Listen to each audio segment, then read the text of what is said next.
You've been happily married for 7 years and you love your husband and your husband loves you. And then one day, through check Google, you find out about paradise.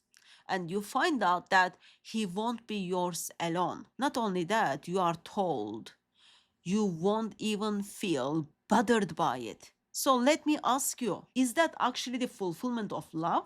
Is that what you want for eternity? Or is this just a removal of the pain? Because one Miss Muslim is asking exactly this question. And you know what the answer she gets? Well, actually, didn't really get any answer. So she's been married to Mr. Muslim for 7 years and she's happily married. She claims that she's the only wife. Of course, we don't know about the secret wives, all other things. Let's go with only one wife. And after comment her husband makes about these Huri's mates in paradise, she decides she's gonna go to check Google and then figure out what are they, right? She turns to check Google. And after all that, she's asking, will my husband still truly love me? Or will I just be one among many? Do our memories, our life together still matter? Will his love for me be greater or just the same as others? Will I actually have him or share him? Does any of what we build carry into eternity? Those are not small questions, right? This is question that wife is asking. After everything we've been through together, will I still be special to him? Not just loved, but uniquely loved, known, chosen, and remembered. So think about that. 7 years of memories, right? In sad days, we supported each other, we encouraged each other, we shared life and love in its, let's say, fullness. Think about, like, I washed his socks, I cooked for him, we rushed to hospitals when there was a need. When one side was sick, other side looked after her or him. We cried together, we laughed together, we learned together. All these like inside jokes, struggles, and reality, right? And now she's wondering, does all that get carried into paradise? Or does it get flattened into something where everyone is equally satisfied, no matter what? And she's kind of coming with all these questions because she's coming across through Sheikh Gogol with the teachings of Muhammad, right? So this is what Muhammad said.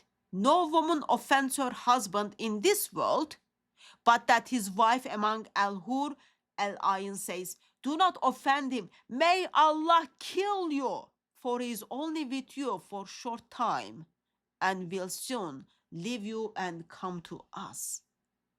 Wonderful teachings from Muhammad, right? You just got to disturbingly hate him. Well, actually, Muslims just love him apparently. May Allah kill you. He will leave you and come to us. Wonderful, wonderful teachings from Muhammad. Think about it. If you explain this hadith best way possible, you can see why that would shake someone, right? It introduces the idea that this relationship is temporary, that what she has now is not the final version. You are just here to make sure you make falafel for him and you wash his socks. And the response this Miss Muslim receives is like much worse than the concern she has, right? Why do you let yourself get carried away? Those thoughts waste your time. Ask about beneficial matters. Now, here's the issue. Look at what she asked. Very specific emotional and relation based questions, right? Will he love me more? Will I still matter? Will our story continue? And then what does she get? No answers, a correction. She's told, you shouldn't be thinking about this. But why not? If paradise is supposed to be perfect, since that's Allah's last destination, right, for mankind, then question about love, identity, and relationship should be the most important questions Miss or Mr. Muslim ask. Notice, few things doesn't even happen in the response. It doesn't clearly say, yes, he will love you more. It doesn't say your relationship will remain uniquely special.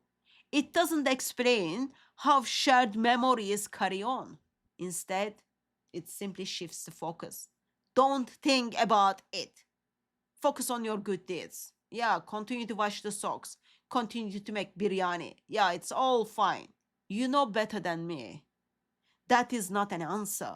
That is simply deflection. And Muslims are just like so good at it. They just perfect it all. It is literally very difficult to not notice the tension here, right? She's told there will be no jealousy, no sadness, only happiness. But how? Not by guaranteeing she has her husband to herself, but by removing the emotional tension entirely. So, again, the question is love being fulfilled? Or is the need for one and only kind of love being taken away? Because these are not the same thing. One preserves who you are, the other changes how you feel so that problem is being disappeared. Here's the difference with the gospel. God doesn't answer your deepest longings by silencing them. He fulfills them. You are not one among many. You are known personally, eternally. Christ doesn't divide his love. He gives himself fully, completely. The love you long for, the kind that says, I choose you, I love you, I know you, you matter. That's not erased in eternity. It's completed. So don't ignore the question. Lean into it because it points you to something greater, not a system, not a religion that avoids your question, avoids to answer you, but a savior who is the answer.